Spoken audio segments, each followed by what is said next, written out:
Fox 11 is on special assignment this evening, talking about jobs.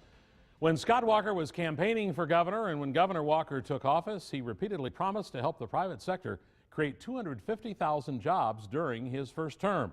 Well, he's just about halfway through that term, so how's he doing? Well, so far, the numbers are not in his favor.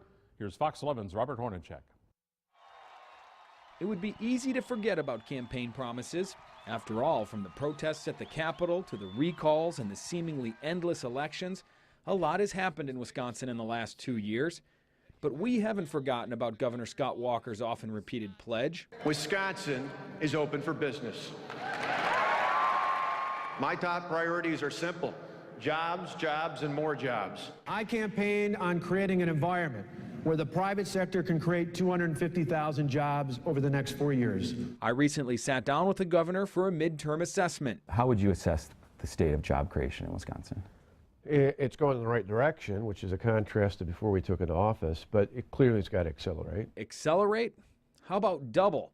To hit his goal of 250,000 new jobs in 4 years, the state would need to create an average of 62,500 jobs every year. In Walker's first year, the state created just 29,800 jobs, less than half of the pace needed. What about 2012?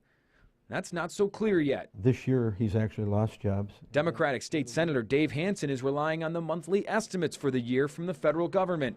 Those estimates show that from January to October, the state lost about 2,400 jobs. But the state says those numbers are unreliable and have been off by as much as 50,000 jobs a year. Hansen doesn't buy that. They've worked for years, and it works in other states, and because we're on the bottom, you know, he says it's bad. Where the numbers were good, then they liked them. So it's like you can pick and choose, but that's not real. I trust the numbers are real. Jeff Soxie is a numbers guy.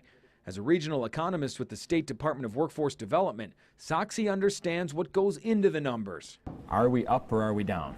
We're up. Exactly how much, we don't quite know yet. That's because the most accurate numbers don't come out right away. The estimates that come out monthly only include 3% of employers. Soxie says the better numbers come from what's called the quarterly census of employment and wages, which includes 96% of employers. But those numbers are not as timely. The bottom line is there's just really not a good number to use for 2012? Not yet. When will we get it? Probably the summer of next year.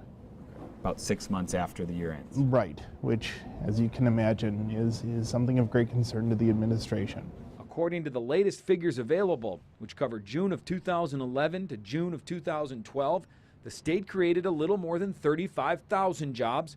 Even with those more accurate numbers, the state is still not on pace to hit 250,000 new jobs in 4 years. Regardless of which type of number you pick, none of them are at that point. Right. We're not on pace.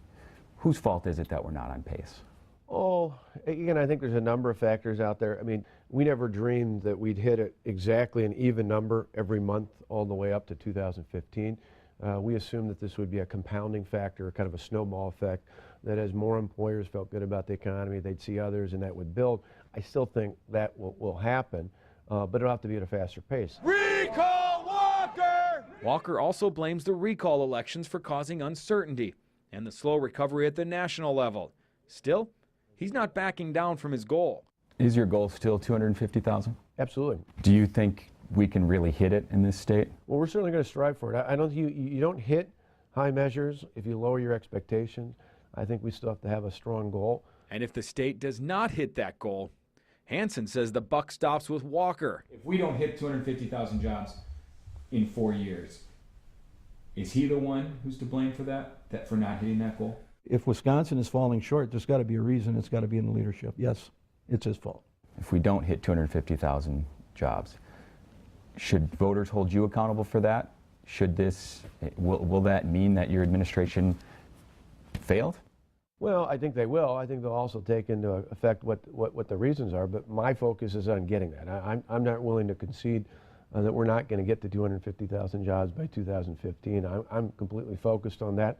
I'm not cocky, I'm not overly confident.